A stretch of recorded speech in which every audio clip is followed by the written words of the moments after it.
At this point, a lot of people know that we have something called quasi-connectivity in the game, which means that if we power this piston, it's being powered, but it just doesn't know about it. So if we place an updater, such as our amazing note blocks in Minecraft 1.13, they will get notified that they're being powered. So this is amazing. So we have a one by one by one way of powering pistons by quasi-connectivity now.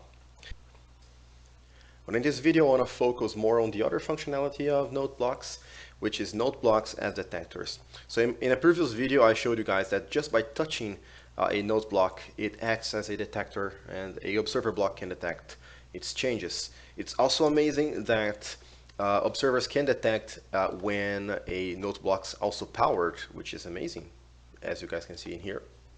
But the thing that note blocks won't do is detect blocks around it. So if any blocks change around it, it won't detect. Unless it's done underneath it.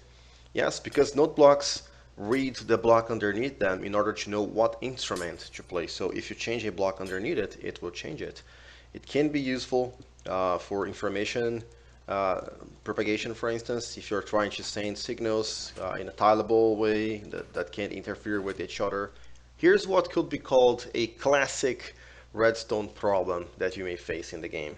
So in this case, you have a detector here, a observer block. So you want that if any block appears in here, it could be a pumpkin, for instance, for a farm, or sugarcane, or a piece of stone, or a tree that grows, you want this detector to send a signal to this piston diagonally. So here is our updater, the note block again, so that this block gets either destroyed or pushed.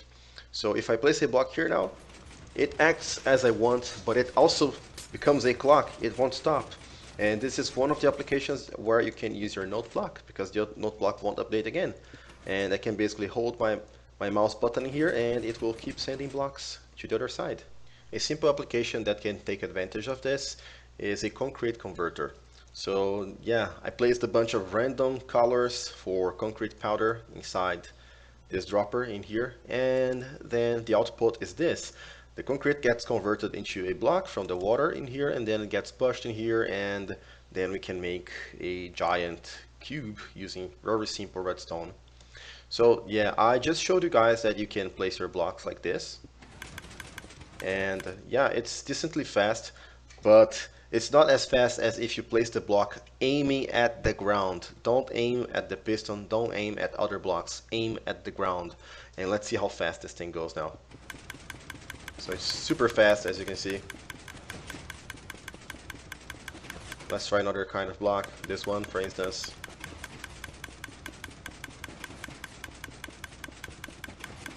Let's try to build an entire row. It's super fast, guys, shouldn't take long. Well, it didn't take long for me to do this thing anyways. It's hard to see from the glass down there, maybe if I press F1, and yeah, here's your leg spike because of all of these blocks moving at the same time, and there is our cube extended with white and gray blocks. So yeah, this thing is really fast. I don't know exactly why. I think it's because once you place the block, it changes, but then the piston changes it immediately after, so it's super fast. See how slow it is, and that's because I am aiming at the piston. Once again, aiming at the floor.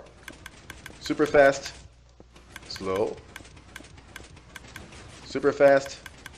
So this is pretty cool. And finally, here is what could be another classic application, which is a simple cobblestone generator. Of course, you don't need to apply this technique. I bet there are even better techniques for that, but it's just a way of me to show you the possibilities with these note blocks acting as detectors. You can use those for piston tapes or anything that you want. In this case here, it might be a lag-friendlier cobblestone generator since it doesn't use any redstone dust. And yeah, it's pretty decent. And it only moves one line at a time, no entire rows of blocks being moved at the same time. And yeah, you can even have more and more pistons to make a giant cube of cobblestone if you want. So if I break it here, it will try to restore it properly. So it's pretty nice, guys. Pretty nice, full of applications, guys. So those are some of the things that I found out. Hopefully, now that it's out there in the community, you guys will be able to figure out all the other amazing things that you can do with note blocks and observer blocks connected together. So thank you very much for watching, guys. See you next time. Bye.